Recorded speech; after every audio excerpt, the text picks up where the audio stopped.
always impossible and very difficult to select players, especially after we've just had such an amazing CHAN tournament, which I still regret us going out in the quarterfinals against Madagascar, because I think it was there for the taking. So the boys have done incredibly well, and I was very tempted to almost select everybody, the whole CHAN squad, to the internationals, but I don't think that would be fair on the European players, the players that plays abroad, because they as Kenyan as everybody else, and I think they do the best that they can with their respective clubs, and they work hard, and they also expect to be selected when they perform well for their teams to be part of the national team. So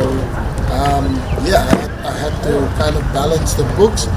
So I based on just on the players and the positions where they play. And unfortunately, we were kind of hampered with quite a few late injuries from some of the important players. Jonah Olunga, he played, but I spoke with the club representatives at St. Mirren and to the player himself. So he was playing with injections and just until the break, and then so that he can do his rehab properly. So I don't want to be spiteful to the player, because his club career is also very important. So I respected the wishes and granted him time, but so that he can recover fully, and hopefully in October we'll have him back fitted again for the national team. So that's why he's an absentee from the squad. Marcelo, obviously, as we know, he had that terrible injury in the last match, so he's going to need an operation on his Achilles tendon, so he's also out. And Amos Nondi, exact same injury as Marcelo, also operation on his Achilles tendon, so then you're kind of restricted when you have, and then Jonathan Okuno, we know he had the ligament ruptured for his club at Reims in France, so he's also another important player that we're missing out now.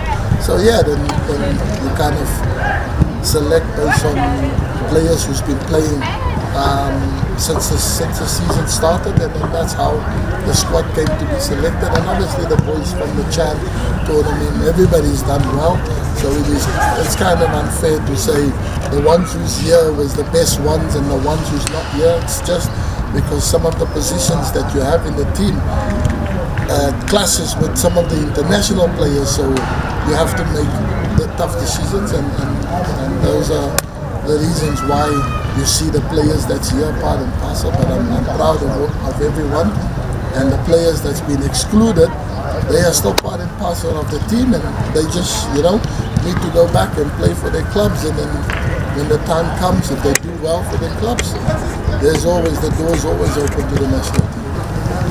I still keep a very close eye on La Liga, the Spanish league, and the championship, because obviously I have still ex-teammates of mine that's coaches now in the La Liga. So obviously all the Kenyan players, or the players that can be available for the national team, we try and monitor and see how they do in the progress. And obviously Job is a player that I've watched pretty close, because Real Sociedad second team, they're very good. They're a strong side, and they play in a tough competition. And then also Celta Vigo as well. But Kibet hasn't really started yet, and he's a young player, so I don't want to just throw the boy in here. And for me, it's about we try and accumulate as much points as we can, because in life always have surprises. You never know. The top teams, Ivory Coast and Gabon, they've been doing exceptionally well up until now, but we might suffer some matches, and if you win your remaining 4 matches, you put yourself back in there. So I had to pick the strongest squad that we can, and obviously Job has been playing regularly, and he scored on his last game as well. So he was a player that's interested, and he plays on the wing. So it's an area where we could do it with top quality players, because when you get to start a campaign from the beginning, you get to implement the way you want to play and the style of play and what we need, and And you see, I had a little bit of time during the Chan competition and what we were able to do and what we were able to achieve. So yeah, so I think when you start with 4 games already gone, played, and you didn't get the maximum points that you wanted, so yeah, it puts you a little bit on the back foot. But it is what it is, so we'll try and make the most of the 4 remaining games. So I want to bring a lot of the local players also, give them a taste of international football so they can get experience and get to grips with the pace and where the football is worldwide, so that we can be ready for when qualifications for AFCON and preparation for next World Cup coming in, because chances now is slim to none qualifying for the next World Cup. But yeah, we are hopeful. We've got 4 games, 12 points that you can play. It will take you to 18 points. But it all depends on what Ivory Coast and Gabon and Burundi also do, because they are ahead of us in the table. But we want to collect as much points as possible, but also give the players a good feeling for international football. So for when we do contest for the next AFCON and World Cup qualifiers, the team will be ready, and we will start from 0 games, and I think we'll give ourselves the best chance possible to qualify. Well, as you can all see, Ran is a player who has a very good quality. You see his performance in the national team, just like any other player that was given the opportunity, and this is actually what we need. So it's a really good moment and opportunity also for other players to showcase their skills. And we'll work together, try to get the best out of each other, and that is what is the best interest of the community. Well, first of all, is to thank the government for ensuring that the facilities are quite well. And you can see even the training right now in Italy is quite amazing. The last time we trained here, it was not in a good state, but now you can see the facility. So this is what we've been trying as a country. Infrastructure is very key and pivotal in terms of development of football in this country.